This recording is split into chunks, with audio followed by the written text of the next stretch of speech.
বন্ধুরা, এই যে আমাদের ধান পেকে গেছে। আজকে হালা ধরা হবে, বৃহস্পতিবার থেকে ধান কাটা হবে। তো ধানের মধ্যে কি ছড়াচ্ছে চলো জেনে নেওয়া যায়। কি গো, কি ছড়াচ্ছে ধানের মধ্যে? পাটের দানা। জোরে বলো। পাটের দানা। পাটের দানা ছড়াচ্ছ? হ্যাঁ। কিন্তু এই ভর্তি জমিতে ধান ভর্তি রয়েছে, আর এখন পাটের দানা ছড়ালে হবে তো? হ্যাঁ হবে, চারা হয়ে গেলেই হবে। এই চারা হলি হাতে ছাইতে দেবো পাটের দানা, পাটের চারা চচ্চর করে ফেলে দিয়েছি। ও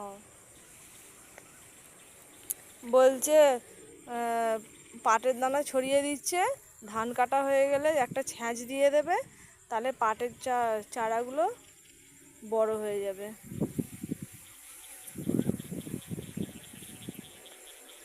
কিন্তু এখন দিচ্ছ, ধান কাটার পরে দিলে কি লেট হয়ে যাবে? হ্যাঁ, এই নরমে চারাটা হয়ে যাবে।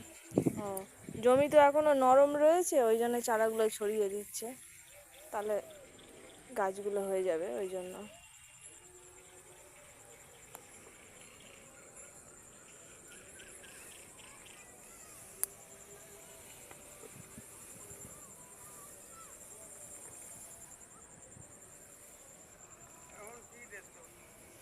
ধানের মধ্যে দিয়ে তো আসতে অসুবিধা হচ্ছে, ওই জন্য আস্তে আস্তে আসছে।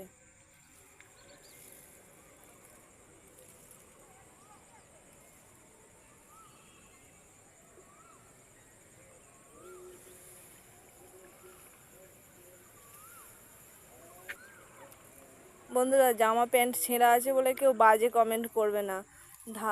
মাঠে তো ছেঁড়া খোড়া জামা পরেই আসে।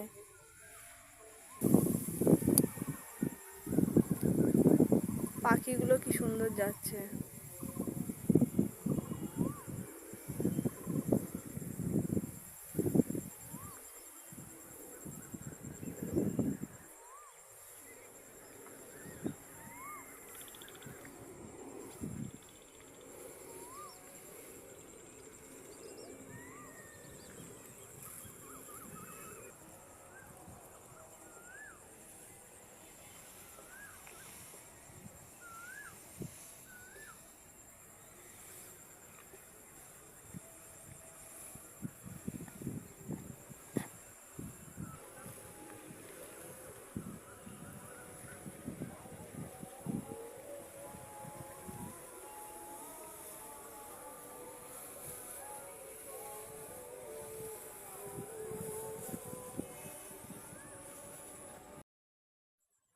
বন্ধুরা, আমাদের হালা ধরা হবে। সোনার ফসল আজকে কাটা হবে, পেকে গেছে তো এখন হালা ধরবে। সোমবারে হালা ধরতে হয়, এই জন্য আমাদের আজকে হালা ধরা হচ্ছে। এই যে প্রথম ধানটাকে কাটাকেই বলা হয় হালা ধরা।